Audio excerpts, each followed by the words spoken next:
Hi dear friends, welcome to joke board stories. അപ്പോൾ നമ്മുടെ ഇന്നത്തെ ടോപ്പിക് എന്ന് പറയുന്നത് 2024 ഏറ്റവും ലേറ്റസ്റ്റ് ആയിട്ട് പരീക്ഷകൾക്ക് ചോദിച്ചിരിക്കുന്ന കോൺസ്റ്റിറ്റ്യൂഷൻ ഭാഗത്ത് നിന്നുള്ള ക്വസ്റ്റ്യൻസ് ആണ്. നമുക്കറിയാം 10th പ്രിലിംസിന് എന്ന് പറഞ്ഞാൽ കോൺസ്റ്റിറ്റ്യൂഷൻ എന്ന് പറയുന്നത് ഇമ്പോർട്ടൻ്റ് ആയ ഒരു ടോപ്പിക്കാണ്. അപ്പോൾ ഈ തരത്തിലുള്ള ക്വസ്റ്റ്യൻസ് ആയിരിക്കാം നമുക്ക് ഇനിയും പ്രതീക്ഷിക്കാനായിട്ട് സാധിക്കുന്നത്.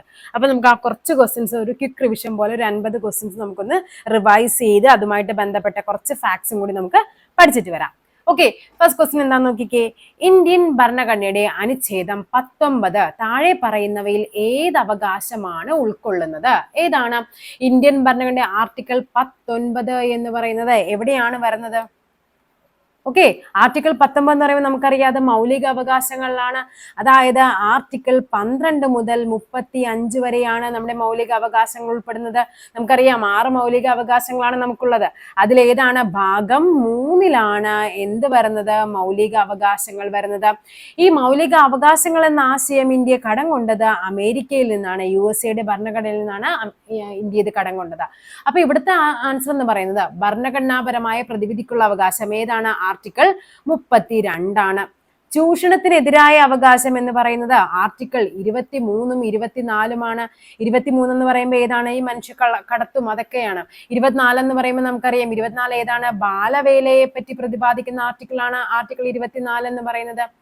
മതസ്വാതന്ത്ര്യത്തിനുള്ള അവകാശം ആർട്ടിക്കിൾ 25 മുതൽ 28 വരെയാണ് മതസ്വാതന്ത്ര്യത്തെ പറ്റി പറയുന്നത്. ഈ പറയുന്ന അഭിപ്രായ സ്വാതന്ത്ര്യമാണ് എവിടെ വരുന്നത്? അനുച്ഛേദം 19 വരുന്നത്. അതായത് 19 മുതൽ 22 വരെ എന്താണ്? 19 മുതൽ 22 വരെ മൗലിക അവകാശങ്ങളിൽ സ്വാതന്ത്ര്യത്തിനുള്ള അവകാശത്തെ പറ്റിയാണ് പറയുന്നത്. 19 മുതൽ 22 വരെ. അതിൽ തന്നെ ഈ 19(1) പറയുന്നത് 6 മൗലിക സ്വാതന്ത്ര്യങ്ങളെ പറ്റിയാണ്. 6 മൗലിക സ്വാതന്ത്ര്യങ്ങളെ പറ്റിയാണ് 19(1) പറയുന്നത്. അതിലാണ് നമ്മുടെ ഈ പറയുന്ന അഭിപ്രായ സ്വാതന്ത്ര്യം വരുന്നത്. 19(1) ാണ് വരുന്നത്. 1A എന്ന് പറയുന്നത് അഭിപ്രായ സ്വാതന്ത്ര്യമാണ്. അതാണ് നമ്മുടെ പത്രസ്വാതന്ത്ര്യം, പത്രങ്ങൾക്കുള്ള സ്വാതന്ത്ര്യം. പരോക്ഷമായിട്ട് നമുക്കറിയാം 4th എസ്റ്റേറ്റ് എന്ന് പറയുന്നത് പത്രങ്ങളാണ്. ഈ പത്രസ്വാതന്ത്ര്യം പരോക്ഷമായിട്ട് പ്രതിപാദിക്കുന്നത് ഈ 19(1A) കാര്യം അത് അഭിപ്രായ സ്വാതന്ത്ര്യമായതുകൊണ്ട്.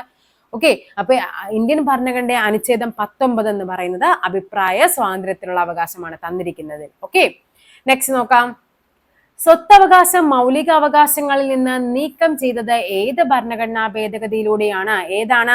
44ാം ഭേദഗതി. ഏതാണ്? 1978 44ാം ഭേദഗതി. 4 4 കൂട്ടുമ്പോൾ 8 ആണ്. അത് ഓർമ്മ വെച്ച് വേണം എഴുതാൻ. 42ാം ഭേദഗതി എന്നാണ്? 1976 ആണ്. 4 2 കൂടി കൂട്ടുമ്പോൾ നമുക്ക് എത്ര കിട്ടും? 6 കിട്ടും അല്ലെ? 42ാം ഭേദഗതിയാണ്. ഈ 78 44ാം ഭേദഗതി പ്രകാരം കൂട്ടിച്ചേർത്തതാണ് എന്ത്? 300A എന്ന് പറയുന്നത്. സ്വത്തവകാശം ഇപ്പോൾ എന്താണ്? ഒരു നിയമാവകാശമാണ്. അതേപോലെ ആഭ്യന്തര കലാപം എന്നൊരു വാക്ക് മാറ്റി സായുധ വിപ്ലവം എന്നാക്കിയതുമൊക്കെ ഈ പറയുന്ന 44ാം ഭേദഗതിയാണ്. 42ാം ഭേദഗതിയാണ് മിനി കോൺസ്റ്റിറ്റ്യൂഷൻ എന്നറിയപ്പെടുന്നത്. അതേപോലെ തന്നെ നമ്മുടെ ആമുഖത്തെ ഭേദഗതി ചെയ്തത് 42ാം ഭേദഗതിയാണ്. 10 മൗലിക കടമകൾ കൂട്ടിച്ചേർത്തത് എവിടെയാണ്? അത് നമ്മുടെ 42ാം ഭേദഗതി പ്രകാരമാണ്. ഓക്കെ, നെക്സ്റ്റ് നോക്കാം. ഇന്ത്യൻ ഭരണഘടനയിലെ മൗലികാവകാശങ്ങൾ എന്ന ആശയം സ്വീകരിച്ചത് എവിടെ നിന്നാണ്? അമേരിക്കയിൽ നിന്നാണ്. മൗലിക കടമകളെ കുറിച്ച് ശുപാർശകൾ നൽകുന്നതിനായി 1976 കോൺഗ്രസ് പാർട്ടി രൂപീകരിച്ച കമ്മിറ്റിയാണ് ഏതാ? സ്വരൺ സിംഗ് കമ്മിറ്റി. അത് പ്രകാരമാണ് എന്താ 10 മൗലിക കടമകൾ കൂട്ടിച്ചേർത്തത്. ഭാഗം 4A ആയിട്ട് ഭാഗം 4A ആർട്ടിക്കിൾ 51A മൗലിക കടമകൾ. ആദ്യം എത്രയാണ്? 10 മൗലിക കടമകളാണ് കൂട്ടിച്ചേർത്തത്. ഇപ്പൊ നിലവിൽ എത്രയുണ്ട്? 11 മൗലിക കടമകളുണ്ട്. വിദ്യാഭ്യാസത്തിനുള്ള അവകാശത്തെ അതും കൂടി മൗലിക കടമകളായിട്ട് നമ്മൾ കൂട്ടി, അതായത് 21 ആർട്ടിക്കിൾ 21 മൗലിക അവകാശങ്ങളിൽ കൂട്ടിച്ചേർത്തപ്പോൾ മൗലിക കടമകളിൽ ഈ ഒരു 11ാമത്തെ മൗലിക കടമ കൂടി കൂട്ടിച്ചേർക്കുന്നുണ്ട്. അപ്പൊ അതുമായി ബന്ധപ്പെട്ട കമ്മിറ്റിയാണ് ഏത്? സ്വരൺ സിംഗ് കമ്മിറ്റി. ഇന്ത്യൻ പാർലമെന്റിന്റെ സംയുക്ത സമ്മേളനം വിളിച്ചു ചേർക്കുന്നത് ആരാണ്? സംയുക്ത സമ്മേളനം ഇമ്പോർട്ടന്റ് ആയ ഒരു ടോപ്പിക്കാണ്. സംയുക്ത സമ്മേളനം എന്ന് പറയുന്നത് ആരാണ് വിളിച്ചു ചേർക്കുന്നത്? രാഷ്ട്രപതിയാണ്. അതിന്റെ അധ്യക്ഷൻ, സംയുക്ത സമ്മേളനത്തിന്റെ അധ്യക്ഷൻ എന്ന് പറയുന്നത് ആരായിരിക്കും? ലോകസഭാ സ്പീക്കർ ആയിരിക്കും. ഇപ്പറയുന്ന ഈ ആർട്ടിക്കിൾ 108 പ്രകാരമാണ് എന്ത്? നമ്മുടെ ഈ സംയുക്ത സമ്മേളനത്തെ പറ്റി പ്രതിപാദിക്കുന്ന ആർട്ടിക്കിൾ എന്ന് പറയുന്നത് ആർട്ടിക്കിൾ 108 ആണ്. അതേപോലെ തന്നെ നമുക്കറിയാം, അതായത് ലോകസഭയുടെ റൂളുകളും അതേപോലെ നടപടിക്രമങ്ങളൊക്കെ ആയിരിക്കും ഈ സംയുക്ത സമ്മേളനത്തിൽ ഫോളോ ചെയ്യുന്നത്. ഇവിടെ ഒരു നിയമം പാസ്സാക്കണമെങ്കിൽ അവിടെ എന്തായിരിക്കണം? കേവല ഭൂരിപക്ഷം ആവശ്യമായിട്ട് വരും. കേവല ഭൂരിപക്ഷ വ്യവസ്ഥ പ്രകാരമാണ് സംയുക്ത സമ്മേളനം വിളിച്ചു ചേർത്ത് നമ്മളൊരു നിയമം പാസ്സാക്കുന്നത്. അതേപോലെ തന്നെ ഇതിന്റെ ക്വാറം എന്ന് പറയുന്നത് ലോകസഭയിലെയും രാജ്യസഭയുടെയും മൊത്തം അംഗങ്ങളുടെ 1/10 ആയിരിക്കണം സംയുക്ത സമ്മേളനത്തിന്റെ ക്വാറം എന്ന് പറയുന്നത്. അതായത് മൊത്തം ലോകസഭയിലെയും രാജ്യസഭയുടെയും അംഗങ്ങൾ എത്രയുണ്ടോ അതിന്റെ 1/10 പോർഷൻ ആയിരിക്കണം എന്തിൽ വരേണ്ടത്? സംയുക്ത സമ്മേളനത്തിൽ മിനിമം വരേണ്ടത്. അതേപോലെ തന്നെ മണി ബില്ല്, പിന്നെ എന്താണ് ഭേദഗതി ബില്ല്, ഇതൊന്നും എന്താണ് നമ്മുടെ സംയുക്ത സമ്മേളനം നടത്തി നമുക്ക് എന്താ പാസ്സാക്കി എടുക്കാനായിട്ട് പറ്റില്ല. അതേപോലെ ഇതുവരെ 4 തവണയാണ് നമ്മൾ സംയുക്ത സമ്മേളനം വിളിച്ചു ചേർത്തിരിക്കുന്നത്. 4 തവണ. അതിൽ ഒന്നാമത്തത് ഏതായിരുന്നു? 1961 സ്ത്രീധന നിരോധന നിയമവുമായി ബന്ധപ്പെട്ടതായിരുന്നു. സ്ത്രീധന നിരോധന നിയമം. രണ്ടാമത് ഏതാണ്? 1978 അതേതാണ്? ബാങ്കിങ് സർവീസ് കമ്മീഷൻ റദ്ദാക്കുന്നതുമായി ബന്ധപ്പെട്ടതാണ്. ബാങ്കിങ് സർവീസ് കമ്മീഷൻ റദ്ദാക്കാൻ വേണ്ടിയിട്ടായിരുന്നു എന്ത് സംയുക്ത സമ്മേളനം വിളിച്ചു ചേർത്തത്. മൂന്നാമത് എന്നായിരുന്നു? 2002 പോട്ട ആക്ട് പാസ്സാക്കാൻ. അത് 2004 ആയപ്പോഴേക്കും അത് റദ്ദ് ചെയ്യുന്നുണ്ട്. പോട്ട ആക്ടിന് വേണ്ടിയിട്ടുള്ളതായിരുന്നു 2002. നാലാമത് വിളിച്ചു ചേർത്തത് 2008 അതേതാണ്? വനിതാ സംവരണ ബില്ലിന് വേണ്ടിയിട്ടായിരുന്നു. പക്ഷെ അത് എന്ത് സംഭവിച്ചില്ല? പാസ്സായില്ല. സംയുക്ത സമ്മേളനം വെച്ചിട്ടും പോലും അത് പാസ്സായില്ല വനിതാ സംവരണ ബില്ല്. ഓക്കെ, അപ്പൊ എന്താണ് ഇന്ത്യൻ പാർലമെന്റ് സംയുക്ത സമ്മേളനത്തെ പറ്റി പ്രതിപാദിക്കുന്ന ആർട്ടിക്കിൾ എന്ന് പറയുന്നത് 108. അത് വിളിച്ചു ചേർക്കുന്നത് രാഷ്ട്രപതിയും അതിന്റെ അധ്യക്ഷൻ എന്ന് പറയുന്നത് ലോകസഭയുടെ സ്പീക്കറുമായിരിക്കും. ഓക്കെ, ഇന്ത്യയുടെ പ്രഥമ പ്രസിഡന്റ് ആരായിരുന്നു? ഇന്ത്യയുടെ ആദ്യത്തെ പ്രസിഡന്റ് എന്ന് പറയുന്നത് ഡോക്ടർ രാജേന്ദ്ര പ്രസാദ്. ഇന്ത്യയുടെ ഭരണഘടനാ ദിനമായി ആചരിക്കുന്നത് എന്നാണ്? നവംബർ 26 ഇന്ത്യയുടെ ഭരണഘടനാ ദിനം. അതായത് ഇന്ത്യയുടെ ഭരണഘടനയെ അംഗീകരിച്ച ദിവസമാണ് നവംബർ 26. അതാണ് നിയമദിനമായിട്ടും ആചരിക്കുന്നത് നവംബർ 26. താഴെ തന്നിരിക്കുന്നവയിൽ ഇന്ത്യൻ ഭരണഘടനയുടെ സവിശേഷതകളിൽ ഉൾപ്പെടാത്തത് ഏതെന്നാ ചോദിച്ചിരിക്കുന്നത്. നമുക്കറിയാം ഇന്ത്യയിൽ എന്താണ്? ഒരു എഴുതപ്പെട്ട ഭരണഘടനയുണ്ടത്. ശരിയാണ്. മൗലിക അവകാശങ്ങളൊക്കെ പറയുന്നുണ്ട്, അതും ശരിയാണ്. ഇവിടെ എന്താണ്? സ്വതന്ത്ര നീതിന്യായ വ്യവസ്ഥയാണ്, പ്രസിഡൻഷ്യൽ സമ്പ്രദായമാണ് ഉൾപ്പെടാത്തത്. അപ്പൊ ആൻസർ വരേണ്ടത് ഓപ്ഷൻ ബി ആണ്. താഴെ തന്നിരിക്കുന്നവയിൽ എഴുതപ്പെട്ട ഭരണഘടന നിലവിലുള്ള രാജ്യം നമുക്കറിയാം എവിടെയാണ്? ഇന്ത്യ എന്ന് പറയുന്ന എഴുതപ്പെട്ട ഭരണഘടനയുള്ള ഏറ്റവും വലിയ രാജ്യമാണ് അല്ലെ. ഏറ്റവും വലിയ ലിഖിത ഭരണഘടനയുള്ള രാജ്യമാണ് ഇന്ത്യ എന്ന് പറയുന്നത്. അതേപോലെ അമേരിക്കയ്ക്കും എന്താണ്? ചെറിയ ഭരണഘടന, ഏറ്റവും ചെറിയ ഭരണഘടന അമേരിക്കയുടേതാണ്. അപ്പൊ നമുക്കറിയാം അമേരിക്കയും ഉണ്ട്. 1ഉം 4ഉം, കാര്യം 2 ഉള്ളൂ പെയർ. അപ്പൊ എന്തായാലും 1ഉം 4ഉം ഓപ്ഷൻ സി ആണ് ആൻസർ ആയിട്ട് വരേണ്ടത്. അതേപോലെ തന്നെ വരുന്നതാണ് നമുക്കറിയാം എഴുതപ്പെടാത്ത ഭരണഘടനയുള്ള കുറച്ച് രാജ്യങ്ങൾ, ലിഖിത ഭരണഘടനയുള്ള മറ്റു രാജ്യങ്ങൾ നമുക്ക് നോക്കാം. ഏതൊക്കെയാണ്? ആസ്ട്രേലിയ ഉണ്ട്. ആസ്ട്രേലിയക്ക് ലിഖിത ഭരണഘടനയാണ്. പിന്നെ ഏതാണ്? ആസ്ട്രേലിയ വരുന്നുണ്ട്, ബ്രസീൽ വരുന്നുണ്ട്. ആസ്ട്രേലിയ, ബ്രസീൽ, ദക്ഷിണാഫ്രിക്ക ഇവയ്ക്കൊക്കെ എന്തുണ്ട്? ലിഖിത ഭരണഘടനയുണ്ട്. ദക്ഷിണാഫ്രിക്ക. ഇനി അലിഖിത ഭരണഘടന മറ്റു രാജ്യങ്ങൾ നമ്മളിപ്പോ നോക്കാം. ബ്രിട്ടൻ ഉണ്ട്, ഇസ്രായേൽ ഉണ്ട്, അതേപോലെ തന്നെ ഏതാണ്? ന്യൂസിലാൻഡ്. ഇതൊക്കെ എന്താണ്? അലിഖിത, അതായത് എഴുതപ്പെട്ട ഒരു വ്യക്തമായ ഒരു ഭരണഘടന ഇല്ലാത്തവയാണ്. അതായത് അലിഖിത ഭരണഘടനയാണെന്ന് മാത്രം. ഭരണഘടനയുണ്ട്, പക്ഷെ അവിടെ എന്താണ്? വ്യക്തമായി അത് എഴുതി പിടിപ്പിച്ചിട്ടില്ല എന്ന് മാത്രം. ഓക്കെ, അപ്പൊ നമുക്കറിയാം ലോകത്തിലെ തന്നെ ഏറ്റവും വലിയ ലിഖിത ഭരണഘടനയാണ് ഇന്ത്യയുടേത്. ഏറ്റവും ചെറുതും ഏറ്റവും പഴക്കം ചെന്നതുമാണ് അമേരിക്കയുടേത്. താഴെ തന്നിരിക്കുന്നവയിൽ മൗലിക അവകാശങ്ങളിൽ പെടാത്തത്. ഇതൊക്കെ PSCയുടെ ഇങ്ങനെ റിപ്പീറ്റഡ് ക്വസ്റ്റ്യനാ. ഇത് നോക്കിക്കേ, ഈ ക്വസ്റ്റ്യൻ പേപ്പർ എന്ന് പറയുന്നത് നമ്മുടെ 2024 85/24 ഈ ക്വസ്റ്റ്യൻ പേപ്പർ കോഡാണ്. അത് ഏറ്റവും ലേറ്റസ്റ്റ് ആയിട്ട് ചോദിച്ചിരിക്കുന്ന ക്വസ്റ്റ്യൻ. അതിലും നമ്മുടെ ഈ മൗലിക അവകാശങ്ങൾ എന്താണ്? സ്വത്ത് സമ്പാദിക്കാനുള്ള അവകാശമില്ല, അതെന്താണ്? ഇപ്പോൾ നിയമാവകാശമാണ്. അതിപ്പോഴും ചോദിക്കുന്നുണ്ട്. അപ്പൊ നമ്മൾ വിചാരിക്കും ഇതൊക്കെ പ്രീവിയസ് ക്വസ്റ്റ്യൻസ് പഠിച്ചിട്ട് ഇപ്പോഴത്തെ പരീക്ഷകൾക്ക് കാര്യമുണ്ടോ എന്ന് നമ്മൾ ചിന്തിക്കരുത്. കാര്യം ഇതൊക്കെ തന്നെ ചോദിക്കാനുള്ളൂ. നമുക്ക് അത് തന്നെ എന്താണ് ഇത്രയും കൂടി അഡ്വാൻസ്ഡ് ആയിട്ട് ചോദിക്കുന്നതേ. നമുക്ക് ചോദിക്കാനായിട്ട് ഈ പറയുന്ന ഭരണഘടനയാണെങ്കിലും എല്ലാം എന്താണ് ഈ തന്നിരിക്കുന്ന ആ ഒരു ടോപ്പിക് അല്ലാണ്ട് അതിൽ നിന്നൊന്നും എക്സ്ട്രാ ചോദിക്കാനായിട്ട് നമുക്ക് പറ്റില്ല. അപ്പൊ ഈ ചോദിക്കുന്ന കാര്യങ്ങൾ തന്നെ അവരെന്ത് ചെയ്യും? കുറച്ച് ഡീപ്പായിട്ട് ചോദിക്കും. നമുക്ക് കാണാം കുറച്ചങ്ങോട്ട് വരുമ്പോഴേക്കും കുറച്ചധികം സ്റ്റേറ്റ്മെന്റ് ടൈപ്പ് ക്വസ്റ്റ്യൻസ് വരുന്നുണ്ട്. ഇന്ത്യൻ ഭരണഘടനയുമായി ബന്ധപ്പെട്ട് തന്നിരിക്കുന്ന ജോഡിയിൽ തെറ്റ് കണ്ടെത്താനാണ് പറഞ്ഞിരിക്കുന്നത്. ആമുഖം ജവഹർലാൽ നെഹ്റു. നമുക്കറിയാം അദ്ദേഹത്തിന്റെ ലക്ഷ്യപ്രമേയമാണ് പിന്നീട് എന്തായി മാറിയത്? ആമുഖം. മൗലിക അവകാശങ്ങൾ ഭരണഘടനയുടെ 3ാം ഭാഗത്താണ്. നിർദ്ദേശക തത്വങ്ങൾ ഗാന്ധിജിയുടെ ആശയങ്ങളാണ്. ലക്ഷ്യപ്രമേയം ആരാണ്? ജവഹർലാൽ നെഹ്റുവിന്റെ ആശയമായിരുന്നു ലക്ഷ്യപ്രമേയം. അതാണ് ആമുഖമായി മാറിയത്. അപ്പൊ തെറ്റായ ജോഡി എന്ന് പറയുന്നത് ഇവിടെ ഏതാണ്? ലക്ഷ്യപ്രമേയമാണ്. ഇന്ത്യൻ ഭരണഘടനയുടെ സവിശേഷത കണ്ടെത്തുക. ദൃഢവും അയമുള്ളതുമായ ഭരണഘടനയാണ്. ദ്വിമണ്ഡല നിയമനിർമ്മാണ സഭകളാണ്. മാർഗനിർദ്ദേശക തത്വങ്ങളുണ്ട്. സംസ്ഥാനങ്ങൾക്ക് പ്രത്യേക ഭരണഘടന എന്നൊരു ഓപ്ഷൻ അവിടെ ഇല്ല അല്ലെ. സംസ്ഥാനങ്ങൾക്ക് അങ്ങനെയല്ല വരുന്നത്. അപ്പൊ ഇവിടെ എന്താണ് 1, 2, 4 എന്നിവയാണ് ആൻസർ ആയിട്ട് വരേണ്ടത്. ഓപ്ഷൻ സി ആണ് ഇവിടെ ആൻസർ ആയിട്ട് വരേണ്ടത്. നെക്സ്റ്റ് നോക്കാം. താഴെ തന്നിരിക്കുന്ന പ്രസ്താവനകൾ ഇന്ത്യയിലെ ഏത് ഭരണഘടനാ സ്ഥാപനത്തിന്റെ ചുമതലകളെ സൂചിപ്പിക്കുന്നു? ഇംപീച്ച്മെന്റ് നടപടിക്രമങ്ങളിൽ ജുഡീഷ്യൽ അധികാരിയായി പ്രവർത്തിക്കുന്നു. രാഷ്ട്രപതി ഉപരാഷ്ട്രപതി തെരഞ്ഞെടുപ്പുകളിൽ പങ്കാളിയാകുന്നു. ഭരണഘടനയുടെ ഭേദഗതി പരിഗണിക്കലും അംഗീകരിക്കലും എല്ലാം ആരാണ്? നമ്മുടെ പാർലമെന്റിന്റെ ചുമതലകളാണ് തന്നിരിക്കുന്നത്. താഴെ തന്നിരിക്കുന്നവയിൽ നിന്ന് മൗലിക അവകാശങ്ങൾ കണ്ടെത്താൻ നോക്കാം നമുക്ക്. സാംസ്കാരികവും വിദ്യാഭ്യാസപരവുമായ അവകാശം, മതസ്വാതന്ത്ര്യത്തിനുള്ള അവകാശം അല്ലെ, ഇതൊക്കെ എന്താണ്? മൗലിക അവകാശമാണ്. സൗജന്യ നിയമസഹായം, ലഹരി വസ്തുക്കളുടെ നിരോധനം, ഇതൊന്നും വരില്ല. മൗലിക അവകാശങ്ങളിൽ നമുക്ക് ഈ പറയുന്ന 1ഉം 2ഉമാണ് ആൻസർ ആയിട്ട് വരേണ്ടത്. നിങ്ങൾ രാഷ്ട്രീയത്തിൽ സജീവമായി ഇടപെടാതിരിക്കുന്നതിന്റെ പരിണിത ഫലം നിങ്ങളെക്കാൾ മോശമായവർ നിങ്ങളെ ഭരിക്കുമെന്നുള്ളതാണ്. ആരുടെ വാക്കുകളാണിത്? പ്ലേറ്റോയുടേതാണ്. ഇന്ത്യൻ ഭരണഘടന സംബന്ധിച്ച് താഴെ പറയുന്നവയിൽ ശരിയായ പ്രസ്താവന ഏത്? നിർദ്ദേശക തത്വങ്ങൾ ഭരണഘടനയുടെ 4-ാം അധ്യായത്തിലാണ്. എന്താണ് ഇതെന്താണ്? ഭരണഘടന 4-ാം അധ്യായത്തിൽ ശരിയായ പ്രസ്താവനയാണ്. മൗലിക അവകാശങ്ങൾ 6 ഉണ്ട്. ശരിയാണ്. ഭരണഘടനയുടെ ആമുഖം എഴുതിയത് ആരാണ്? ജവഹർലാൽ നെഹ്റു ആണ്. അപ്പൊ എന്താണ്? ഇത് തെറ്റാണ്. 3 തെറ്റാണെന്ന് മനസ്സിലായി. സോ നമുക്ക് ഇത് 2ഉം തെറ്റാണെന്ന് നോക്കാം. ലിഖിത ഭരണഘടനയാണ് ഇന്ത്യയുടേത്. അപ്പൊ എന്താണ്? ഇവയെല്ലാം ശരിയാണ് അല്ലെ. ഏതൊക്കെയാണ്? 3 ഒഴികെ ബാക്കിയെല്ലാം ശരിയാണ്. അപ്പൊ 1, 2, 4 എന്നിവയാണ് ആൻസർ ആയിട്ട് വരേണ്ടത്.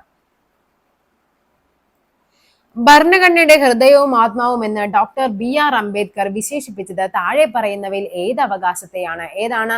ഭരണഘടനാപരമായ പരിഹാരം കാണാനുള്ള അവകാശം. ആർട്ടിക്കിൾ 32 റിട്ട് ഇതൊക്കെയായിരുന്നു. അദ്ദേഹം എന്ത് പറഞ്ഞത്? ഭരണഘടനയുടെ ഹൃദയവും ആത്മാവും എന്ന് പറഞ്ഞത് ഭരണഘടനാപരമായ പരിഹാരം കാണാനുള്ള അവകാശമായ ആർട്ടിക്കിൾ 32 ആണ്. ഇന്ത്യൻ ഭരണഘടന അംഗീകരിച്ചതെന്ന് നിലവിൽ വന്നത് ചോദിച്ചു കഴിഞ്ഞാൽ എന്നാണ്? 50 ജനുവരി 26. അംഗീകരിച്ച് ചോദിച്ചു കഴിഞ്ഞാൽ അത് 1949 നവംബർ 26 നിർദ്ദേശക തത്വങ്ങൾ ഭരണഘടനയിൽ ഉൾപ്പെടുത്തിയത് ആരുടെ ആശയങ്ങളായിരുന്നു? അത് മഹാത്മാഗാന്ധിയുടെ ആശയങ്ങളാണ്. നമ്മൾ നേരത്തെ പറഞ്ഞു. എവിടെയാണ്?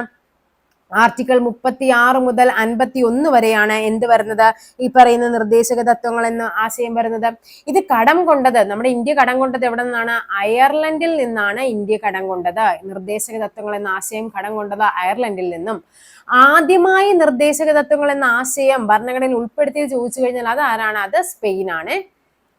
അതേപോലെ തന്നെ ഈ നിർദ്ദേശക തത്വങ്ങളെ പറ്റി പഠിച്ച് വരാനുള്ള, ഭരണഘടനയിൽ ഉൾപ്പെടുത്താനുള്ള കാരണമായ കമ്മിറ്റിയാണ് എന്ത്? സപ്രു കമ്മിറ്റി എന്ന് പറയും. അതേപോലെ തന്നെ ഇതിൽ മെയിൻ ആയിട്ട് വരുന്നതാണ് നമ്മുടെ 44-ാമത്തെ ഏകീകൃത civil code, uniform civil code. Important ആണ് ഏകീകൃത സിവിൽ കോഡ്. ഈ ഏകീകൃത സിവിൽ കോഡിന് എതിരെ പ്രമേയം പാസാക്കിയ ആദ്യ സംസ്ഥാനം ചോദിച്ചു കഴിഞ്ഞാൽ അത് കേരളമാണ്. ഇനി ഏകീകൃത സിവിൽ കോഡ്, അതായത് ആ ഒരു സംസ്ഥാനം നിലവിൽ വന്നപ്പോൾ മുതൽ ഏകീകൃത സിവിൽ കോഡ് ഉള്ള ഒരു സംസ്ഥാനമാണ് ഏത്? ഗോവ എന്ന് പറയുന്നത്.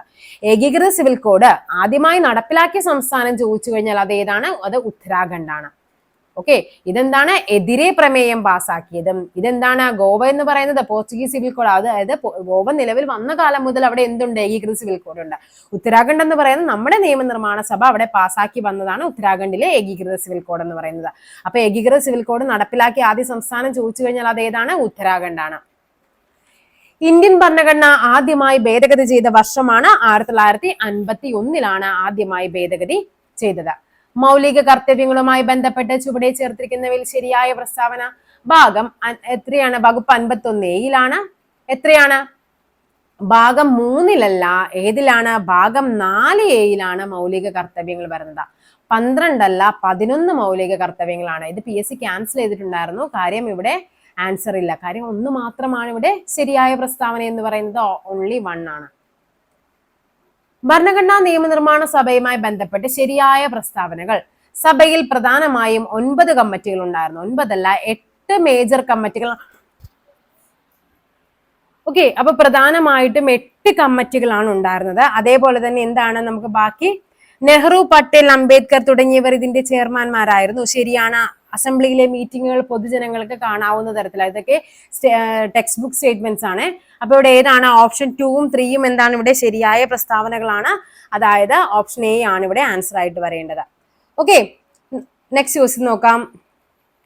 ഇന്ത്യൻ ഭരണഘടന അമേരിക്കൻ ഭരണഘടനയിൽ നിന്നും കടമെടുത്ത ആശയങ്ങളിൽ ശരിയായവ എന്തൊക്കെയാണെന്നാണ് ചോദിച്ചിരിക്കുന്നത്. നിർദ്ദേശക തത്വങ്ങൾ എവിടെ നിന്നാണ് കടം കൊണ്ടത്? അത് നമ്മുടെ അയർലൻഡിൽ നിന്ന് കടം കൊണ്ടതാണ്. അയർലൻഡ്. ഓക്കെ, നമ്മളിപ്പോ പറഞ്ഞതല്ലേ. അപ്പൊ ഇതെന്താണ്? അമേരിക്കയിൽ നിന്നല്ല, ഒന്നല്ല എന്ന് മനസ്സിലായി. അപ്പൊ ഓൾ ഓഫ് ദ എബോവ് അല്ല, ഓൺലി 1 and 3 അതുമല്ല, ഓൺലി ഇതുമല്ല. അപ്പൊ ആൻസർ ചെയ്ത് വരും ഓപ്ഷൻ സി, ഓൺലി 2 and 3. മൗലിക അവകാശങ്ങളും അതേപോലെ നിഷ്പക്ഷമായ നീതിന്യായ വ്യവസ്ഥ. പിന്നെ ഏതൊക്കെയാണ്? ആമുഖം അമേരിക്കയിൽ നിന്നാണ് കടം കൊണ്ടത്. ആമുഖം വരുന്നുണ്ട്. സുപ്രീം കോർട്ട് വരുന്നുണ്ട്. പിന്നെ എന്താണ്? രാഷ്ട്രപതിയുടെ ഇംപീച്ച്മെന്റ് വരുന്നുണ്ട്. ഇതൊക്കെ എവിടെ നിന്നാണ്? അമേരിക്കയിൽ നിന്ന് കടം കൊണ്ട ആശയങ്ങളാണ്. ഇന്ത്യൻ ഭരണഘടന ബ്രിട്ടീഷ് ഭരണഘടനയിൽ നിന്നും കടമെടുത്തിട്ടുള്ള ആശയങ്ങൾ ഏതൊക്കെയാണ്? അർദ്ധ ഫെഡറൽ സമ്പ്രദായം, കേവല ഭൂരിപക്ഷ വ്യവസ്ഥ, നിയമനിർമ്മാണ പ്രക്രിയ. ഏതൊക്കെയാണ്? ഈ പറയുന്ന ഓപ്ഷൻ ബി ആണ് ആൻസർ വരുന്നത്. Only 2 and 3. കേവല ഭൂരിപക്ഷ സമ്പ്രദായവും നിയമനിർമ്മാണ വ്യവസ്ഥയുമാണ് എവിടെ നിന്ന് കടം കൊണ്ടത്? ഈ പറയുന്ന നമ്മുടെ ബ്രിട്ടനിൽ നിന്ന് കടം കൊണ്ടത്. അതേപോലെ മറ്റൊന്നാണ് എന്ത്? ഏക പൗരത്വം. ബ്രിട്ടനിൽ നിന്ന് കടം കൊണ്ട ആശയമാണ് ഏക പൗരത്വം. അതേപോലെ റിട്ട് ബ്രിട്ടനിൽ നിന്നാണ്. സ്പീക്കർ എന്ന ആശയം എവിടെ നിന്നാണ്? ബ്രിട്ടനിൽ നിന്നാണ്. അതേപോലെ CAG, controller and auditor general. പിന്നെ ദ്വിമണ്ഡല സഭ. ഇതെല്ലാം എവിടെ നിന്നാണ്? ബ്രിട്ടനിൽ നിന്ന് കടം കൊണ്ട ആശയങ്ങളാണ്. അപ്പൊ നിങ്ങൾ ഈ കടം കൊണ്ട ആശയങ്ങൾ നിങ്ങൾ എന്ത് ചെയ്യുക? ഇങ്ങനത്തെ ഒരു ക്വസ്റ്റ്യൻ നമുക്ക് പ്രതീക്ഷിക്കാവുന്നതാണ്. 1, 2, 3 തന്നിട്ട് 1 and 2, അതായത് എല്ലാത്തിന്റെയും ആശയങ്ങൾ എവിടെ നിന്നൊക്കെയാണ് കടം കൊണ്ടതെന്ന് ജസ്റ്റ് ഒന്നൊരു ഐഡിയ ഉണ്ടാക്കി വേണം എക്സാമിന് പോകാനായിട്ട്. ഭരണഘടനയിലെ 19ാം വകുപ്പ് പ്രകാരം ശരിയായ പ്രസ്താവന ഏത്? 19ാം വകുപ്പാണ് പറയുന്നത്. ഏതൊക്കെയാണ്? നമുക്കറിയാം, വിദ്യാഭ്യാസത്തിനുള്ള സ്വാതന്ത്ര്യം എന്ന് പറയുന്നത് ആർട്ടിക്കിൾ 21A പറയുന്നത്. അതായത് എന്ത് ചെയ്ത് ഭരണഘടനയിൽ ഭേദഗതി വരുത്തിയിട്ടാണ് വിദ്യാഭ്യാസത്തിനുള്ള അവകാശം മൗലിക അവകാശമാക്കി മാറ്റിയത്. സഞ്ചാര സ്വാതന്ത്ര്യവും സംഘടനാ രൂപീകരണവുമാണ് എന്തിൽ പറയുന്നത്? 19 പറയുന്നത്. അപ്പോൾ ആൻസർ ചെയ്ത് വരും ഓൺലി 1 and 3 ആണ്. ഓപ്ഷൻ ബി ആണ് നമുക്ക് ആൻസർ ആയിട്ട് വരേണ്ടത്. രാജ്യസഭയുടെ അധ്യക്ഷൻ ആരായിരിക്കും? ഉപരാഷ്ട്രപതിയാണ് രാജ്യസഭയുടെ അധ്യക്ഷൻ. ഈ രാജ്യസഭയാണ് അപ്പർ ഹൗസ് എന്നും കൗൺസിൽ ഓഫ് സ്റ്റേറ്റ് എന്നൊക്കെ അറിയപ്പെടുന്നത്. അതായത് ഉപരിസഭ എന്നും കൗൺസിൽ ഓഫ് സ്റ്റേറ്റ്സ് എന്നറിയപ്പെടുന്നതൊക്കെ ഈ പറയുന്ന രാജ്യസഭയാണ്. കേവല ഭൂരിപക്ഷ സമ്പ്രദായവുമായി ബന്ധപ്പെട്ട ശരിയായ പ്രസ്താവന ഏത്? ഈ സമ്പ്രദായത്തിൽ ഒരു പാർട്ടിക്ക് പാർലമെന്റിൽ കൂടുതൽ സീറ്റുകളും എന്നാൽ കുറച്ച് വോട്ടുകളും ലഭിക്കാം. ശരിയാണ്. ഒരു പാർട്ടിക്ക് ലഭിക്കുന്ന വോട്ടുകളും സീറ്റുകളും തുല്യമായിരിക്കും. ഇതാണ് നമുക്കിവിടെ തെറ്റായി വരുന്നത്. കേവല ഭൂരിപക്ഷ സമ്പ്രദായത്തിന് ഉദാഹരണമാണ് ബ്രിട്ടനും ഇന്ത്യയുമാണ്. അപ്പോൾ ആൻസർ ചെയ്ത് വരും 1ഉം 3ഉമാണ് ശരി. ഓപ്ഷൻ എ ആണ് ശരിയായ ആൻസർ ആയിട്ട് വരേണ്ടത്. തിരഞ്ഞെടുപ്പ് കമ്മീഷനുമായി ബന്ധപ്പെട്ട ശരിയായ പ്രസ്താവനകൾ. ഇന്ത്യൻ തിരഞ്ഞെടുപ്പ് കമ്മീഷന്റെ അധ്യക്ഷൻ ആരാണ്? മുഖ്യ തിരഞ്ഞെടുപ്പ് കമ്മീഷനാണ്. ശരിയാണ്. മുഖ്യ തിരഞ്ഞെടുപ്പ് കമ്മീഷനും മറ്റംഗങ്ങൾക്കും തുല്യ അധികാരമാണുള്ളത്. അംഗങ്ങളെ നിയമിക്കുന്നത് ആരാണ്? ഇന്ത്യൻ പ്രസിഡന്റ് ആണ്. ഇവിടെ എന്താണ്? എല്ലാ പ്രസ്താവനകളും ശരിയാണ്. ഓൾ ഓഫ് ദ എബോവ് ആണ്. അതേപോലെ തന്നെ കേന്ദ്ര തിരഞ്ഞെടുപ്പ് കമ്മീഷനെ പറ്റി പ്രതിപാദിക്കുന്ന ആർട്ടിക്കിൾ എന്ന് പറയുന്നത് 324 ആണ്. ഒരു ചീഫ് ഇലക്ഷൻ കമ്മീഷണറും 2 ഇലക്ഷൻ കമ്മീഷണർമാരുമാണ് ഉള്ളത്. ഇവരുടെ നിയമനവും രാജിയും ഒക്കെ ആരുമായി ബന്ധപ്പെട്ടതാണ്? രാഷ്ട്രപതിക്കാണ്. നിയമിക്കുന്നതും രാജി സമർപ്പിക്കുന്നതും ഒക്കെ ആർക്കാണ്? രാഷ്ട്രപതിക്കാണ്. ഉപരാഷ്ട്രപതിയുമായി ബന്ധപ്പെട്ട് താഴെ പറയുന്ന പ്രസ്താവന ഏത്? ഉപരാഷ്ട്രപതിയാണ് വേണ്ടത്. ഉപരാഷ്ട്രപതിയെ 5 വർഷത്തേക്കാണ് തിരഞ്ഞെടുക്കുന്നത്. ശരിയാണ്. ഉപരാഷ്ട്രപതി രാജ്യസഭയുടെ അധ്യക്ഷനാണ്. അതും ശരിയായ പ്രസ്താവനയാണ്. പ്രസിഡന്റിനെ തിരഞ്ഞെടുക്കുന്ന പോലെയാണ് ഉപരാഷ്ട്രപതിയെ തിരഞ്ഞെടുക്കുന്നത്. ഇതും ശരിയാണ്. ഓപ്ഷൻ സി 1, 2, 3 എന്താണ്? ശരിയായ പ്രസ്താവനയാണ്. അതായത് ഒരു രാജ്യത്തിന് ഉപരാഷ്ട്രപതി വേണമെന്ന് നമ്മുടെ പ്രതിപാദിക്കുന്ന ആർട്ടിക്കിൾ എന്ന് പറയുന്നത് 63 ആണ്. അതേപോലെ രാജ്യസഭയുടെ അധ്യക്ഷനാണ് ആര്? നമ്മുടെ ഉപരാഷ്ട്രപതി എന്ന് പറയുന്നത് ആർട്ടിക്കിൾ 64 ആണ്. ഉപരാഷ്ട്രപതിയുടെ ഇലക്ഷനെ പറ്റി പറയുന്ന ആർട്ടിക്കിൾ എന്ന് പറയുന്നത് ആർട്ടിക്കിൾ 66 ആണ്. അതേപോലെ ഉപരാഷ്ട്രപതിയുടെ സത്യപ്രതിജ്ഞയുമായി ബന്ധപ്പെട്ട ആർട്ടിക്കിൾ എന്ന് പറയുന്ന ആർട്ടിക്കിൾ 69 ആണ്. ഓക്കെ, നെക്സ്റ്റ് നോക്കാം. ഭരണഘടനയിലെ 73ാം ഭേദഗതിയുമായി ബന്ധപ്പെട്ട് ശരിയായ പ്രസ്താവന. 73ാം ഭേദഗതി പഞ്ചായത്ത് രാജ് സമ്പ്രദായമാണ്. ശരിയാണ്. 12ാം ഷെഡ്യൂളിലാണ് 73ാം ഭേദഗതി. 12-ലല്ലാതെ എവിടെയായിരുന്നു? 11-ലായിരുന്നു. 12-ൽ ഏതാണ്? 74ാം ഭേദഗതിയാണ് 12ാം ഷെഡ്യൂൾ ഉൾപ്പെടുത്തിയിരുന്നത്. ഏത്? നഗരപാലിക നിയമം. പിന്നെ എന്താണ്? ത്രിതല ഭരണ സംവിധാനം പ്രദാനം ചെയ്യുന്നു. അപ്പൊ എന്താണ് ആൻസർ വരേണ്ടത്? 1ഉം 3ഉമാണ് ആൻസർ ആയിട്ട് വരേണ്ടത്. ഓപ്ഷൻ സി ആണ്. ഈ 73ാം ഭേദഗതി എന്ന് പറയുന്നത് 1992-ലാണ്. അതേപോലെ തന്നെ 74ാം ഭേദഗതിയും ഏത് വർഷമാണ്? 1992-ലാണ്. 73-ാം ഭേദഗതി പ്രകാരം 11-ാം ഷെഡ്യൂളും 74-ാം ഭേദഗതി പ്രകാരം 12-ാം ഷെഡ്യൂളുമാണ്. താഴെ പറയുന്ന പ്രസ്താവനകളിൽ ശരിയേത്? മുഖ്യമന്ത്രിയെ നിയമിക്കുന്നത് സംസ്ഥാനത്തെ ഗവർണറാണ്. ശരിയാണ്. പിന്നെന്താ പറഞ്ഞിരിക്കുന്നത്? മന്ത്രിസഭയെ ഗവർണർ മുഖ്യമന്ത്രിയുടെ ഉപദേശപ്രകാരമാണ് നിയമിക്കുന്നത്. ഇതും ശരിയാണ്. അതായത് മുഖ്യമന്ത്രിയാണ് പറയുന്നത് ആരൊക്കെ ഏതൊക്കെ മന്ത്രിസ്ഥാനത്തേക്ക് വരണമെന്ന്. അത് ഗവർണർ എന്ത് ചെയ്യുന്നു? നിയമിക്കുന്നേ ഉള്ളൂ. ഗവർണർക്ക് അവിടെ റോള്. മന്ത്രിസഭയ്ക്ക് ഗവർണറോട് കൂട്ടുത്തരവാദിത്തമുണ്ട്. ഇതിവിടെ തെറ്റായ പ്രസ്താവനയാണ്. ഏതാണ് ആൻസർ വരേണ്ടത്? Option D, only 1 and. Okay, next question എന്താന്ന് നോക്കിക്കേ. എന്താ പറഞ്ഞിരിക്കുന്നത്? ദേശീയ മനുഷ്യാവകാശ കമ്മീഷന്റെ അധ്യക്ഷൻ ആരാണ് ദേശീയ മനുഷ്യാവകാശ കമ്മീഷന്റെ നിലവിലെ അധ്യക്ഷൻ? ഇക്കഴിഞ്ഞ ദിവസം മാറി. വിജയഭാരതി സയാനി ആക്ടിംഗ് ചെയർപേഴ്സൺ ആയിരുന്നു. ഇപ്പോൾ ആരാണ് നിലവിൽ? വി രാമസുബ്രഹ്മണ്യമാണ് നിലവിലെ മനുഷ്യാവകാശ കമ്മീഷന്റെ അധ്യക്ഷൻ എന്ന് പറയുന്നത് വി രാമസുബ്രഹ്മണ്യനാണ്. ഇമ്പോർട്ടന്റ് ആണ്, പഠിച്ചു വെക്കുക. ഇത് 28-ലെ എക്സാമിലുള്ളവർക്ക് ചോദിക്കാൻ ചാൻസ് കുറവായിരിക്കും. കാര്യം ഇത് 2-3 ദിവസം ആയിട്ടുള്ളൂ മാറിയിട്ട്. പക്ഷെ അടുത്ത പരീക്ഷക്കാർക്ക് എന്ത് ചെയ്യുക? ഇത് പഠിച്ചു വെക്കേണ്ട ആവശ്യം ഉണ്ടായി വരും. കാര്യം അവർക്ക് ഉറപ്പായിട്ടും ഇത് കയറി ചോദിക്കാനായിട്ട് ചാൻസ് കൂടുതലാണ്. നെക്സ്റ്റ് നോക്കാം. ഇന്ത്യയുടെ നിയമനിർമ്മാണ സഭയുടെ പേരാണ് എന്താ?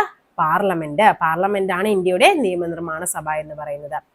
ഇന്ത്യൻ ഭരണഘടന കടമെടുത്ത ആശയങ്ങളുമായി ബന്ധപ്പെട്ട ശരിയായ പ്രസ്താവനകൾ. മൗലികാവകാശങ്ങൾ അമേരിക്കൻ ഭരണഘടനയിൽ നിന്നാണ് കടമെടുത്തത്. ശരിയാണ്. നിർദ്ദേശക തത്വങ്ങൾ ഐറിഷ് ഭരണഘടന അഥവാ അയർലൻഡ് ആണ്. ശരിയാണ്. നിയമനിർമ്മാണ പ്രക്രിയ കനേഡിയൻ അല്ല, ബ്രിട്ടൻ ആണ് കേട്ടോ. അപ്പൊ എവിടെയാണ് 1ഉം 2ഉമാണ് ശരിയെന്ന് വരുന്നത്? ഓപ്ഷൻ എ ആണ്. 1 ആൻഡ് 2 ആണ് ഇവിടെ ശരിയായിട്ട് വരുന്നത് എന്ന് പറയുന്നത്. റിട്ടുകളുമായി ബന്ധപ്പെട്ട ശരിയായ പ്രസ്താവന. സുപ്രീം കോടതിക്കും ഹൈക്കോടതിക്കും മാത്രമേ റിട്ടുകൾ പുറപ്പെടുവിക്കാൻ അധികാരമുള്ളൂ. ശരിയാണ്. സുപ്രീം കോടതിക്കും മാത്രം ആണോ? അല്ല. സുപ്രീം കോടതിക്കും ആർക്ക് കൂടിയുണ്ട്? ഹൈക്കോടതിക്കും കൂടിയുണ്ട്. സുപ്രീം കോടതിക്കും ഹൈക്കോടതിക്കും ജില്ലാ കോടതികൾക്കും റിട്ടുകൾ പുറപ്പെടുവിക്കാം. തെറ്റാണ്. ആർക്കൊക്കെയാണ്? ഓൺലി 1. സുപ്രീം കോടതിക്കും ഹൈക്കോടതിക്കും മാത്രമേ റിട്ടുകൾ പുറപ്പെടുവിക്കാനുള്ള അധികാരമുള്ളൂ. ദേശീയ മനുഷ്യാവകാശ കമ്മീഷനുമായി ബന്ധപ്പെട്ട ശരിയായ പ്രസ്താവനകൾ എഴുതാനാ പറഞ്ഞിരിക്കുന്നത്. നോക്കാം. കമ്മീഷന് ശിക്ഷ വിധിക്കാനുള്ള അധികാരമില്ല. ശരിയാണ്. ഗവൺമെന്റിനോട് ശുപാർശ ചെയ്യാനുള്ള അവകാശം മാത്രമേ ഉള്ളൂ. കമ്മീഷൻ നടത്തിയ അന്വേഷണത്തിന്റെ അടിസ്ഥാനത്തിൽ നടപടികൾ ആരംഭിക്കാൻ ആരോട്? കോടതിയോട് ശുപാർശ ചെയ്യാം. അപ്പൊ ഇതും ശരിയാണ്. 2 ആണ് ഇവിടെ തെറ്റായിട്ട് വരേണ്ടത്. അപ്പൊ ഇവിടെ ആൻസർ ചെയ്ത് വരും ഓപ്ഷൻ എ, ഓൺലി 1 ആൻഡ് 3 ആണ്. രാജ്യസഭാംഗങ്ങളുടെ കാലാവധി എത്രയാണ്? 6 വർഷമാണ്. രാജ്യസഭയുടെ കാലാവധി ചോദിച്ചാൽ രാജ്യസഭയ്ക്ക് എന്താണ്? കാലാവധി ഇല്ല. പക്ഷെ രാജ്യസഭ അംഗങ്ങളുടെ കാലാവധി എന്ന് പറയുന്നത് 6 വർഷമാണ്. ഓക്കെ, നെക്സ്റ്റ് ക്വസ്റ്റ്യൻ നോക്കാം. താഴെ പറയുന്നവയിൽ ഏത് തത്വമാണ് 42-ാം ഭേദഗതി പ്രകാരം ഇന്ത്യൻ ഭരണഘടനയുടെ ആമുഖത്തിൽ കൂട്ടിച്ചേർത്തത്? ഏതാണ്? അത് സോഷ്യലിസം ആണ്. ഏതൊക്കെയാണ് കൂട്ടിച്ചേർത്തത്? സോഷ്യലിസ്റ്റ്, സെക്യുലർ, ഇന്റഗ്രിറ്റി എന്നീ 3 വാക്കുകളാണ് 42-ാം ഭേദഗതി 1976 പ്രകാരം കൂട്ടിച്ചേർത്തത്. ഈ പറയുന്ന 42-ാം ഭേദഗതിയാണ് ചെറു ഭരണഘടന അഥവാ മിനി കോൺസ്റ്റിറ്റ്യൂഷൻ എന്നറിയപ്പെടുന്നത്. ഈ ഭരണഘടനാ ഭേദഗതി നടക്കുന്ന സമയത്ത് പ്രധാനമന്ത്രി ആരായിരുന്നു? ഇന്ദിരാഗാന്ധിയും പ്രസിഡന്റ് ഫക്രുദ്ദീൻ അലി അഹമ്മദുമായിരുന്നു. അപ്പൊ ഏതൊക്കെ വാക്കുകളാണ് കൂട്ടിച്ചേർത്തത്? സോഷ്യലിസ്റ്റ്, അതേപോലെ തന്നെ സെക്യുലർ, പിന്നെ ഏതാണ്? ഇന്റഗ്രിറ്റി. ഈ 3 വാക്കുകളാണ് എന്ത് കൂട്ടിച്ചേർത്ത വാക്കുകൾ എന്ന് പറയുന്നത്. സോഷ്യലിസം, മതേതരത്വം, അഖണ്ഡത എന്നീ വാക്കുകൾ. ഇന്ത്യൻ ഭരണഘടനയുടെ ശില്പി എന്നറിയപ്പെടുന്ന ആരാണ്? ഡോക്ടർ BR അംബേദ്കർ ആണ്. കോടതികളുമായി ബന്ധപ്പെട്ട ശരിയായ പ്രസ്താവന ഏതൊക്കെയാണ്? ഭരണഘടനയുടെ സംരക്ഷകൻ എന്നറിയപ്പെടുന്നത് സുപ്രീം കോടതിയാണ്. ശരിയാണ്. കീഴ്ക്കോടതികൾ സിവിൽ, ക്രിമിനൽ സ്വഭാവമുള്ള കേസുകൾ പരിഗണിക്കുന്നു. ശരിയാണ്. സുപ്രീം കോടതിക്ക് പ്രസിഡന്റിന് നിയമോപദേശം നൽകാം. ഇതും ശരിയാണ്. ഇവിടെ എന്താണ്? All of the above. എല്ലാം ഇവിടെ എന്താണ്? ശരിയായ പ്രസ്താവനകളാണ്. ഓക്കെ, നെക്സ്റ്റ് നോക്കാം. കേന്ദ്ര ലിസ്റ്റിൽ ഉൾപ്പെടുന്ന വിഷയങ്ങളുമായി ബന്ധപ്പെട്ട ശരിയായ പ്രസ്താവനകൾ ഏതൊക്കെയാണ്? വിദേശകാര്യം, പോസ്റ്റ് ആൻഡ് ടെലഗ്രാഫ് ഒക്കെ എവിടെയാണ്? ഈ പറയുന്ന നമ്മുടെ കേന്ദ്ര ലിസ്റ്റിലാണ്. കൃഷി എവിടെയാണ് വരുന്നത്? സ്റ്റേറ്റ് ലിസ്റ്റിൽ വരുന്നതാണ് കൃഷി എന്ന് പറയുന്നത്. സ്റ്റേറ്റ് ലിസ്റ്റ് നമുക്കറിയാം. ഭരണഘടനയുടെ 7ാമത്തെ പട്ടികയിലാണ് എന്ത് വരുന്നത്? ലിസ്റ്റുകളെ പറ്റി പ്രതിപാദിക്കുന്നത്. ആർട്ടിക്കിൾ 246 ആണ് ഈ പറയുന്ന ലിസ്റ്റുകൾ ഏതൊക്കെയാണെന്ന് പറയുന്നത്. ഓക്കെ, നെക്സ്റ്റ് നോക്കാം. താഴെ പറയുന്ന പ്രസ്താവനകളിൽ ശരിയേത്? പൊതുജനാരോഗ്യം സംസ്ഥാന ലിസ്റ്റിലെ വിഷയമാണ്. ശരിയായ പ്രസ്താവനയാണ്. അതേപോലെ തന്നെ വനം കൺകറന്റ് ലിസ്റ്റിലെ വിഷയമാണ്. നമുക്കറിയാം 1976-ലെ 42-ാം ഭേദഗതി പ്രകാരം 5 കാര്യങ്ങളാണ് നമ്മുടെ സ്റ്റേറ്റ് ലിസ്റ്റിൽ നിന്ന് യൂണിയൻ ലിസ്റ്റിൽ നിന്ന് കൺകറന്റ് ലിസ്റ്റിലോട്ട് എന്ത് ചെയ്തത്? കൺവേർട്ട് ചെയ്തത്. അല്ല യൂണിയൻ ലിസ്റ്റ് അല്ല, സ്റ്റേറ്റ് ലിസ്റ്റിൽ നിന്ന് എങ്ങോട്ടേക്ക് കൺകറന്റ് ലിസ്റ്റിലേക്ക് മാറ്റിയത് ഈ പറയുന്ന 5 വിഷയങ്ങളായിരുന്നു. അതിൽ ഒന്നാമത്തേതാണ് വിദ്യാഭ്യാസം. വിദ്യാഭ്യാസത്തെ എങ്ങോട്ട് മാറ്റി? കൺകറന്റ് ലിസ്റ്റിലോട്ട് മാറ്റി.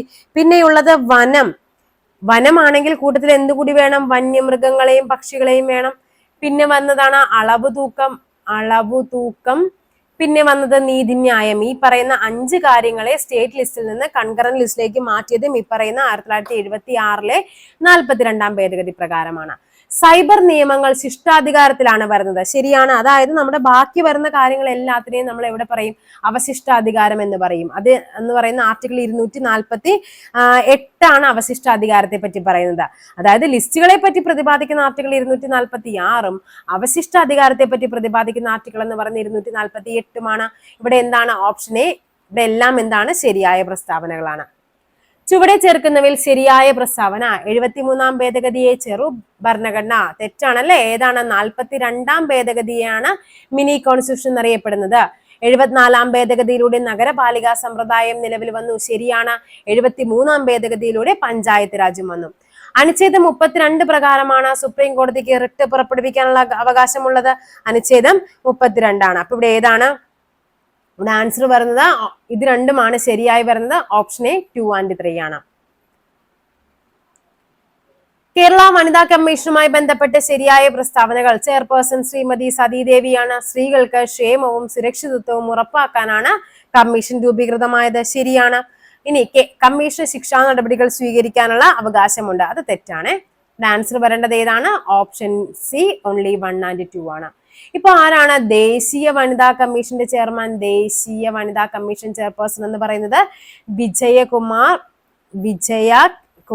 വിജയ കിഷോർ രഹത്കർ. വിജയ കിഷോർ രഹത്കർ ആണ് ഇപ്പോൾ നിലവിലെ ദേശീയ വനിതാ കമ്മീഷന്റെ ചെയർപേഴ്സൺ എന്ന് പറയുന്നത്. ഓക്കെ, നെക്സ്റ്റ് ക്വസ്റ്റ്യൻ നോക്കിക്കേ. കേരള സംസ്ഥാന തിരഞ്ഞെടുപ്പ് കമ്മീഷനുമായി ബന്ധപ്പെട്ട് ശരിയായ പ്രസ്താവനകൾ കണ്ടെത്താനാണ് പറഞ്ഞിരിക്കുന്നത്. എ ഷാജഹാനാണ് സംസ്ഥാന തിരഞ്ഞെടുപ്പ് കമ്മീഷൻ. അദ്ദേഹം 7ാമത്തെ വ്യക്തിയാണ്. തിരഞ്ഞെടുപ്പ് കമ്മീഷന്റെ 7ാമത്തെ വ്യക്തിയാണ് അദ്ദേഹം. നിയമസഭാ തിരഞ്ഞെടുപ്പ് നടത്തുക എന്നാണ് പ്രധാന ധർമ്മമാണോ? അല്ല. തദ്ദേശ സ്വയംഭരണ സ്ഥാപനങ്ങളിലേക്ക് തിരഞ്ഞെടുപ്പ് നടത്തുക എന്നുള്ളതാണ്. അപ്പൊ 1ഉം 3ഉമാണ് ഇവിടെ ആൻസർ ആയിട്ട് വരേണ്ടത്. പിന്നെ നമുക്ക് പഠിക്കേണ്ട ഒരു കറണ്ട് അഫെയർ ആണ് പ്രണബ് ജ്യോതിനാഥ്. ആരാണ് പ്രണബ് ജ്യോതിനാഥ്? പ്രണബ് ജ്യോതിനാഥ് അതായത് കേരളത്തിന്റെ നിലവിലെ ചീഫ് ഇലക്ട്രൽ ഓഫീസർ ആണ്. സഞ്ജയ് കൗൾ ആയിരുന്നത് മാറി ആരാണ്? ചീഫ് ഇലക്ട്രൽ ഓഫീസർ ആണ് ആര്?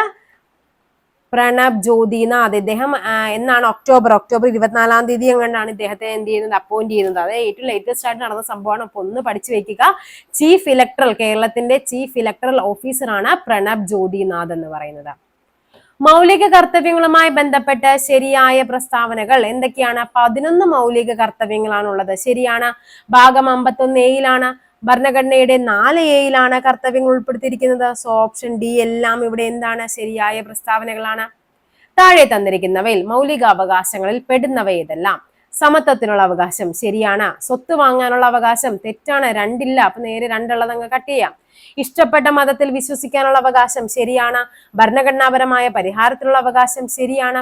ഇന്ത്യയിൽ എവിടെയും എന്താണ്? യാത്ര ചെയ്യാനുള്ള അവകാശം. സൗജന്യവും നിർബന്ധവുമായ വിദ്യാഭ്യാസത്തിനുള്ള അവകാശം. ബാക്കി എല്ലാം ശരിയാണ്. അപ്പൊ ഇവിടെ ആൻസർ എന്ന് പറയുന്നത് 1, 3, 4, 5, 6 എന്നുള്ളതാണ്. ഓക്കെ, ഇവിടെ അങ്ങനെ ഒരു ഓപ്ഷൻ തന്നിട്ടില്ല. അപ്പൊ ഇതാണ് ആൻസർ ആയിട്ട് വരേണ്ടത്. നിർദ്ദേശക തത്വങ്ങൾ നടപ്പാക്കുന്നതിനെ സമീപിക്കേണ്ട കോടതി. നിർദ്ദേശക തത്വങ്ങൾ എന്ന് പറയുന്നത് എന്താണ്? നമുക്കൊരു കോടതി വഴി നടത്തിയെടുക്കാൻ പറ്റുന്നതല്ല. അപ്പൊ എന്താണ്? അവിടെ കോടതിയെ സമീപിക്കാനാവില്ല. ലോകത്തിലെ ഏറ്റവും വലിയ എഴുതപ്പെട്ട ഭരണഘടനയുള്ളതാണ് ഇവിടെ ആർക്കാണ്? നമ്മുടെ ഇന്ത്യക്കാണ്. ഏറ്റവും ചെറുതാണെങ്കിൽ എവിടെയാണ്? അമേരിക്കയാണ്. പാർലമെന്റിന്റെ പ്രധാന ചുമതല എന്താണ്? പൗരന്മാരുടെ അവകാശ സംരക്ഷണം, നിയമനിർമ്മാണം, പ്രശ്നങ്ങൾക്ക് ചർച്ചയിലൂടെ പരിഹാരം കാണൽ, കൃത്യമായ ഭരണം. പാർലമെന്റിന്റെ കടമ എന്ന് പറയുന്നത് മെയിൻ ആയിട്ട് എന്താണ്? നിയമങ്ങൾ നിർമ്മിക്കുകയാണ്. നിയമനിർമ്മാണ സഭ എന്നറിയപ്പെടുന്നതാണ് നമ്മുടെ പാർലമെന്റ്. അപ്പൊ ഏകദേശം 50ഓളം ക്വസ്റ്റ്യൻസ് ആയിട്ടുണ്ട്. നാളെ ഡിസംബർ 28 എക്സാം എഴുതുന്ന എല്ലാവരും നല്ല വൃത്തിക്ക് എഴുതുക. മാക്സിമം നെഗറ്റീവ് ഒന്നും വരുത്താതെ എഴുതുക. അപ്പൊ എല്ലാവർക്കും ഒരിക്കൽ കൂടി ഓൾ ദി ബെസ്റ്റ്. നല്ല രീതിക്ക് എക്സാം എഴുതിയിട്ട് വരിക. Thank you.